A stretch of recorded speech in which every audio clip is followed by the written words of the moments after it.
I've been thinking about the Olympics lately, and in particular, the decathlon.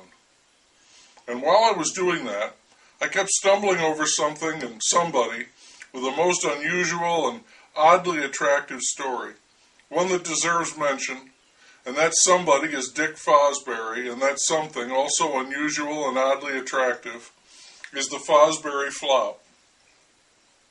Fosbury grew up in Oregon. Track and field events were popular then and highly competitive. Fosbury found his way to the high jump. For most people, raising the bar is a metaphor. For high jumpers, it's literal, and it's everything. Their whole world hinges on that bar. There were two ways of doing it. The scissors kick, in which the jumper would land on his feet, that was the original high jump, and the straddle, or roll, the newer and predominant technique. Fosbury got the best results with the scissors method, but he got stuck around 5 feet, which was not good enough to make the team. The coach advised him to practice the straddle, and he did, but he failed to improve.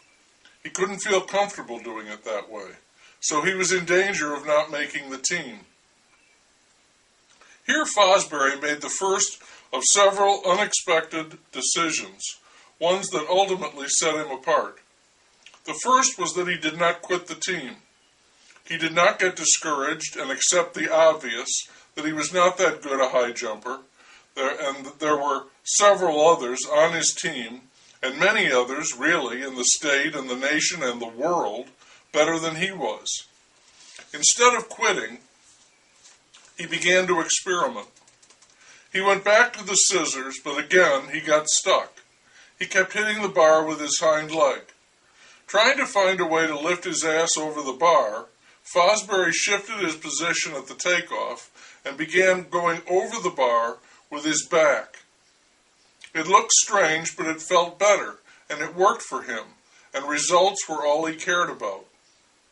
If he could clear the bar with his head and shoulders, and his timing was right, he could whip his hips and legs up and over and into the pit.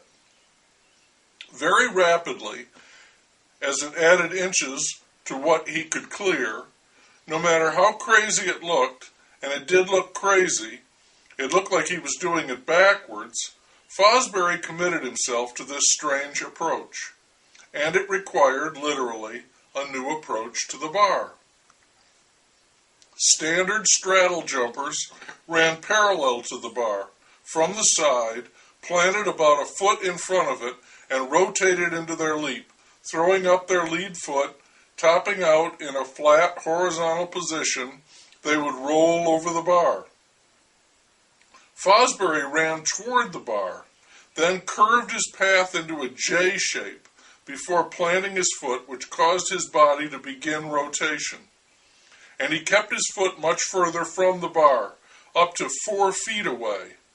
The straddle jumper goes up and over. The flopper follows a trajectory, a glide path, in which the head and shoulders clear, with the body bent like a bow, and then the legs snap up and over. Odd, unusual, and backwards.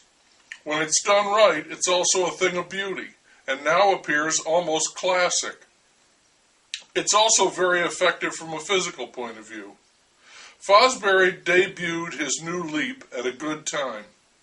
Track officials began putting cushions, some type of padding, in the landing pit, and that meant that Fosbury could commit himself completely to his technique without fear of breaking his neck. It is relatively easy to do something different. It's harder to be different and effective. What makes Fosbury's story especially tantalizing is that he began not just to improve, but to win meets. People laughed, and then some protested, but he didn't mind the laughter when he won, and the jump was declared to be legal, within the rules. A cartwheel on the approach run into a double leg spring like a gymnast would not be legal. Fosbury, competing as a collegian, won regional meets, national competitions, and qualified in the final spot for the Olympic team. Then he won the gold medal with a personal best a new American and Olympic record in Mexico, 1968. Nobody was laughing then. The crowd went crazy for this slim young jumper with the astonishing technique, an unknown quantity who was suddenly a world beater. That victory elevated him from a curiosity into a legend. Since that time, the flop has become the veritable standard technique in the high jump. Other jumpers have refined it, tuned it, dialed it in. It's more explosive and seems more graceful now, and it's lost that "what in the world is he doing" quality. But it's still recognizable as the Fosbury flop. As revolutions go, it's one of the tiniest. Nevertheless, it has to be one of the bravest and most successful flops in history.